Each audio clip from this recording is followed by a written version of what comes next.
fun, you know, relaxed. You want to try to get into it in that manner. As let's see how this one is going to go. I think this is a very exciting matchup. Will we see an early upset? How good are G2 really? Can they prove it here in this first game? I don't think there are any nerves, you know. I'm feeling like personally, you know, the narrative we do sometimes as casters, we're like, oh, it's their first international event. Like, they could be nervous. There's a crowd. No, I don't think so. I'm just not feeling that right now. All right. Well, this is going to be a fun one. Whenever you get the Yone game, you know, a little bit of Aatrox, it does feel like the potential for things to go for the Fiora, but the slow he'll be able to put down is actually massive into Fiora. And when Fiora is alone here without Jankos' help, I think there is some kill potential here. There's the slow.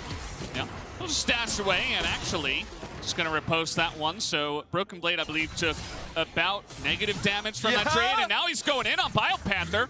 Really able to get that weak spot as Kevy's still hanging around. Nice knock up to really shore up the trade, otherwise not would have looked too good for the side of Order, and Kevy comes up here and helps push to get BioPanther out of this lane. Broken Blade knows exactly what he's here. With Kevy coming in from the top side to the bottom side, you should expect him to just come into his own jungle as the wall is going to spot him out. Kevy throws the thumbs up. You see in both solo lanes. Like, Broken Blade is more than double the CS of BioPanther. Another great riposte from him. Uh-oh. Bit of damage coming in, and that's the smite on top of it. First blood. Caps able to close the door early in this matchup. And that's going to be a whole wave that's crashed into this turret. If Kevy was playing a jungler that has the ability to kind of assist and help out in these moments, Caps wouldn't be able to play like that. That's a nice trade, actually, as the ult comes out from Broken Blade, but it's a bit too little too late. BioPanther is able to outplay that. The riposte, I think, a little bit ill-timed. And it's a bit of dominance already here from the side of G2. It really, frankly, is, and Jankos is going to get collapsed on. He is way too deep in here as he tries to heartbreak and flash away. Is it enough? No, the Requiem will come in, and it will be enough as they hand that kill over to Kevy on the Karthus. But it's not without cost, you know, the bottom side of the map, and you know, this is an important pick. Is okay, here we go. Flash comes in, and that might just be enough. He is going to put that ultimate into the back of Caps and take him down in the 1v1. Picks up his revenge. But he's very far ahead. Yeah, he really is. And it's going to be, it looks like, potentially an extra charge here. They're going to commit the bullet time to prevent that. Well, that's an ultimate down here. They really thought of everything. There's just not a lot of opportunities for Order to punish this. We got Kevy coming in from behind. Broken Blade trying to get on in here to BioPanther, as he is trying to hit those weak spots. He's got the healing, but he will be forced to flash over the wall anyway. And of course, with Kevy on the top side, G2 say thank you. Doing so. So, like, Order is kind of trapped between a rock and a hard place here. And the 2,000 gold lead, I think, hold on. Jankos there. He's going very, very deep. Has to heartbreak out of there. As you see, Order's trying to get in, but Corporal takes a big hit from the side of G2. As the Zoe hits him with the paddle star. Now Caps is looking for a bit more. Wants to get that execution onto Kasei, and he will be able to pick that one up just in time for the second Rift Herald. G2 with a big team fight win. Yeah, it's massive here. A lot of extra gold going in. Broken Blade, once again, just has a turret to hide under, so he feels very confident. I don't know what Broken Blade said to Kevy, but like, this is just not fair at this point. This is like the third or fourth time he's come to gank this lane, but the ultimate is going to be procced here from Broken Blade. He's just surviving, just trying to delay as much time as possible. And yes, Order will pick up the kill. However, but at what cost? Yeah, I mean, Broken Blade, the first pick Karthus, I think is really the biggest problem that we kind of have to zoom in on, because he's trying to get on in here. Flacken's all alone, has to flash over the wall. He's going really deep for this one. He will pick up the kill and hop straight back as Kasei able to scoop up some of those kills that you wouldn't necessarily expect. I think he's playing this Yone very mechanically. An upcoming team fight for the sole point. Dude, Buma, he's got the Nikes on today. This is kind of crazy. He's dodging everything, and now trying to go a bit forward. Kevy looking for that extra damage, but not quite going to get him in Requiem range. Oh, your biggest team fight tool with the Aatrox in these mid-game fights. We talked about how this comp is good at that. You don't have it. Now you don't have your jungler either. Yeah, okay, goodbye, Karthus. You see, he is not going to elect to for free. It's actually quite insane, as Dragon is taken for free. It's a lot of damage into Kasei, but it's a nice little bait, and they bit the bait there as now the Requiem comes in. Caps is also going to go down. That's a couple of kills under the belt here of Order, just like that.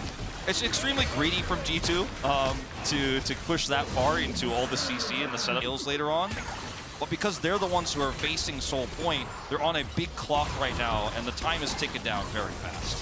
As this is how Kevy died, we were kind of in a bit of a replay when this did occur. Really nice ult from Flacket there at the end to finish him off. Life decisions, your life choices, as we will have the Randuins here for Caps. Might help him out a little bit, actually, as the teleport is coming in.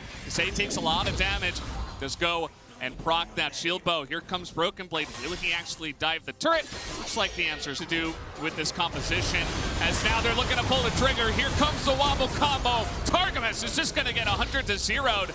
You see Algos and Flacket are like, well, nobody else is here. We're not looking to take these team fights. We're immediately going to get to work on this dragon. This is the type of team fighting that Order's comp is looking for. These scrappy fights, these isolated picks, and doing it right before an objective like this is how you can win games like this. They might just be able to do it. Huge damage over the wall, though, from Caps. Kevy is so low. Corporal trying to frontline, and a huge Flacket ultimate comes in. The AoE damage is just too large for the side of G2, but the Requiem from the grave is coming in. It's not quite going to be enough. G2 will be able to take down not only the entirety of Order, but the Baron as well, and they will even take down Fire Panther on the backside of this fight. Really nice read here from G2. You could also see the coaching staff as well. Very relieved, I think, with the scenario. Fire Panther, not enough lifesteal to survive through this one, so he's taken out. It's an ace. Oh, stepped on that bubble. He's so far back, he'll be okay, but it's just the story of this game. This means it's a free turret here. They're looking for a bit more, as a 3-man knockup, actually, from Targamas on that Braum, and he can fight. And I think Order got a little bit too far ahead of themselves on that one. So now Kasei is committing very heavily onto a fed Fiora, or at least a Fiora at all. Not very fed, but you know, Hullbreaker, able to survive enough, right? She has Hullbreaker, she has a stopwatch. Yeah. You're not gonna kill her. It's not gonna happen. As Corporal will just die, and Broken Blade will be able to use that. Really nice knockup from the Aatrox. Biopanther really trying to make a case here to win this one towards the end, but with the Requiem coming out, we might get a kill here. Nope, not quite, as she will actually die before it goes off. And it's now G2 just cleaning up the pieces of the puzzle here. Flacket, really nice stopwatch. That's one to win my heart, indeed, as a stopwatch connoisseur myself. And that might just do it. Everybody on the side of Order goes down, and G2 are in the base and looking to end this game. Yeah, they've got a set of super minions coming down to the bottom side as well. Caps just looking for more kills as they wait for the minions. So it's all over but the crying, unfortunately, is Corporal's going to look for a stun setup. Yeah. And it will not happen. He's trying to, you know, he's trying to do his best, but yeah, it's going to be the end of the game, guys. G2 here, not the cleanest game, but they got it done in swift fashion. About a 27-minute game once again.